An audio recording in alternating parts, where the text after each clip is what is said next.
Everybody, ഞങ്ങളിപ്പോൾ പള്ളിയിലേക്ക് പോവുകയാണ്.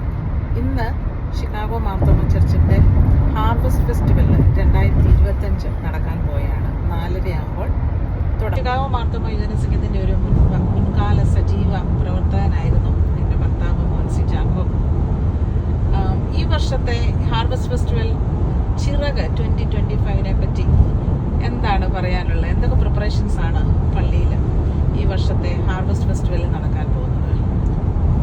ഹായ്, ഷിക്കാഗോ മാർത്തോമ യുവജന സഖ്യം ആതിഥേയത്വം നൽകുന്നതായ ഈ ഒരു പ്രോഗ്രാം, അതായത് ഹോം ഫോർ ഹോംലെസ്, ആ ഒരു പ്രോഗ്രാം വർഷങ്ങളായിട്ട് ഏകദേശം 39-40 വർഷമായിട്ട് ഷിക്കാഗോ മാർത്തോമ യുവജന സഖ്യം അത് ഏറ്റെടുത്ത് നടത്തുന്നു.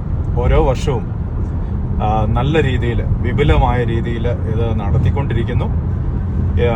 അനേകം സാധനങ്ങൾ ലേലത്തിന് വെക്കുകയും നമ്മുടെ ഇടവകയിലെ ആൾക്കാർ അവരുടെ ആദ്യ ഫലങ്ങളൊക്കെ നമ്മളുടെ ഈ പ്രോഗ്രാമിൽ കൊണ്ടുവരികയും, എന്നാൽ അതിൻ്റെയൊക്കെ വാല്യൂ അനുസരിച്ചൊന്നുമല്ല അത് വിളിക്കുന്നത്. അതിലൊക്കെ ഉപരിയായി അവർ ഈ ഹോം ഫോർ ഹോംലെസ്സിനെ സപ്പോർട്ട് ചെയ്യുന്നതായ ഒരു വലിയ സംരംഭമാണ് ഇനിയും ഏതാനും മിനിറ്റുകൾക്കകം ഷിക്കാഗോ മാർത്തോമ ഇടവകയുടെ അങ്കണത്തിൽ വെച്ച് ആരംഭിക്കുന്നത്.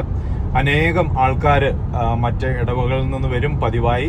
അതുപോലെ തന്നെ നമ്മളുടെ ഷിക്കാഗോ മാർത്തോമ ഇടവകയിലുള്ള എല്ലാ അംഗങ്ങളും കുടുംബങ്ങളായി വ്യക്തിപരമായും ഒക്കെ ഈ പ്രോഗ്രാമിൽ വന്ന് സംബന്ധിക്കുകയും ഇത് വരുന്നവർക്ക് ഏറ്റവും അനുഗ്രഹവും സന്തോഷകരവുമാണ്. അതുപോലെ തന്നെ കേരള തനിമയിലുള്ള എല്ലാ ഫുഡുകളും സ്റ്റോളുകളായി ഇവിടെ ലൈവായിട്ട് ഉണ്ടാക്കി കൊടുക്കുന്നു.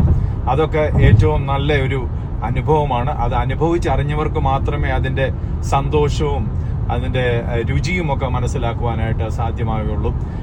ഈ കിട്ടുന്നതായ എല്ലാ പ്രോഫിറ്റ് കൊണ്ടും, അതായത് ലേലം വിളിച്ച് കിട്ടുന്നതും ഫുഡ് സെയിൽ നടത്തിയും എല്ലാം നമ്മുടെ നാട്ടിൽ നമ്മളെപ്പോലൊക്കെയുള്ള നമ്മൾ ആരും അറിയാൻ വയ്യാത്തതായ ചില കുടുംബങ്ങൾക്ക് ഒരു തണലായി, ഒരു ചിറകായി ഈ സംഭാവനകളൊക്കെ തീരും എന്നുള്ളതിന് യാതൊരു സംശയവുമില്ല.